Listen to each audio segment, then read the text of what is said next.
Olá, bem-vindos ao quadro. Hoje a nossa aula é sobre a lei de Ohm generalizada.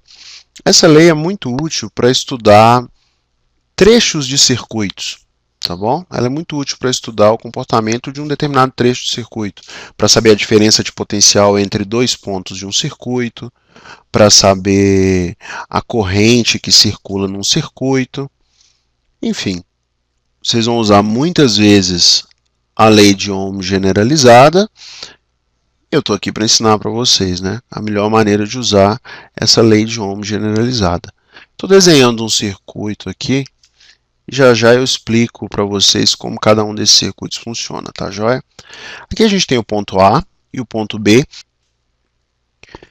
Entre os pontos A e B, nós temos uma bateria de força eletromotriz E1 e outra bateria de força eletromotriz E2. Cada uma dessas baterias tem uma resistência interna R1 e uma resistência interna R2. Na sequência, nós temos um receptor, um ventilador, tá joia? Um ventilador de força contra eletromotriz E1' e resistência interna R1'. E um motorzinho aqui também. Esse motorzinho ele tem uma força contra eletromotriz E2' e uma resistência interna R2'. Na sequência, duas lâmpadas. As lâmpadas são dispositivos apenas resistivos, né? Ou seja, tem uma resistência R1 e uma resistência R2. Não tem força eletromotriz ou contra eletromotriz nos resistores, tá joia? Eu quero estudar o que acontece com esse circuito, tá bom? Vamos desenhar um circuito equivalente aqui embaixo. Ponto A, primeira bateria. Primeira bateria, uma força eletromotriz e uma resistência interna, E1, R1. Segunda bateria, outra força eletromotriz e outra resistência interna, E2, R2. Receptores agora. O primeiro receptor tem uma força contra eletromotriz, E1' e uma resistência interna, R1'. O segundo receptor tem uma força contra eletromotriz E2' e uma resistência interna R2'. Por fim, as lâmpadas, duas resistências, uma conectada na outra, tá bom? R1, R2. Eu vou dizer para vocês, eu vou contar para vocês que a corrente circula do ponto A para o ponto B. Consequência, a diferença de potencial em A é maior do que a diferença de potencial em B. Tá bom? Vamos lembrar disso porque vai ser muito útil. Agora vamos estudar o circuito. A gente começa com um potencial A. A corrente chega aqui no ponto A e ela está sujeita a um potencial A. O potencial do ponto A é VA. Quando passa pelo gerador, ela recebe mais energia potencial, ou seja, a força eletromotriz ela se soma àquele potencial inicial, tá bom? Ao potencial VA.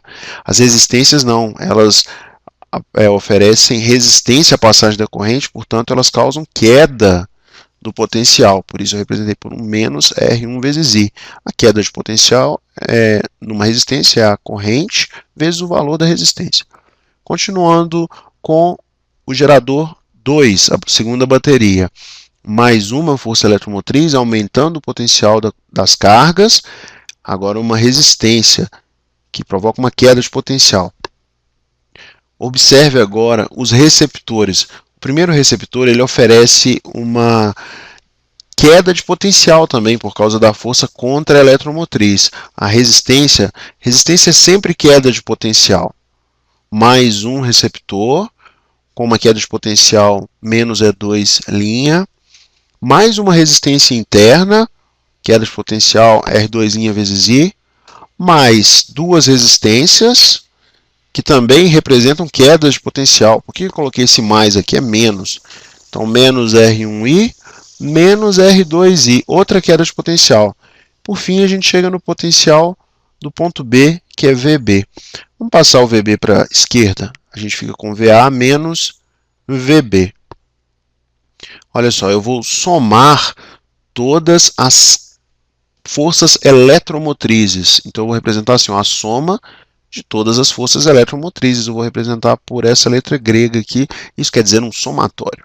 Agora, a soma menos a soma de todas as forças contra eletromotrizes. Ó, menos é 1, linha menos E2 linha. Então fica assim, menos E2, menos é linha, né? Menos a soma de todas as forças contra-eletromotrizes. Agora para as resistências, eu vou fazer assim, ó, menos a soma de todas as resistências. Bom, e a gente tem o quê? R1 e R2, que são as resistências internas dos geradores.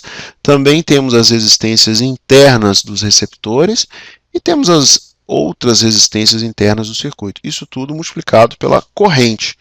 Isso tem que ser igual a zero, né? Porque eu passei o VB para o outro lado. Isola VA menos VB.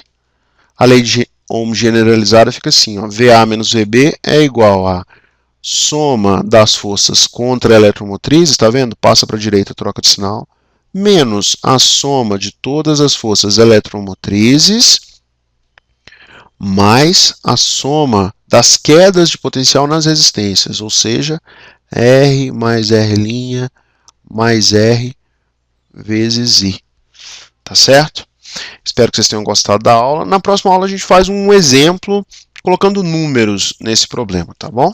Um grande abraço e até a próxima, pessoal.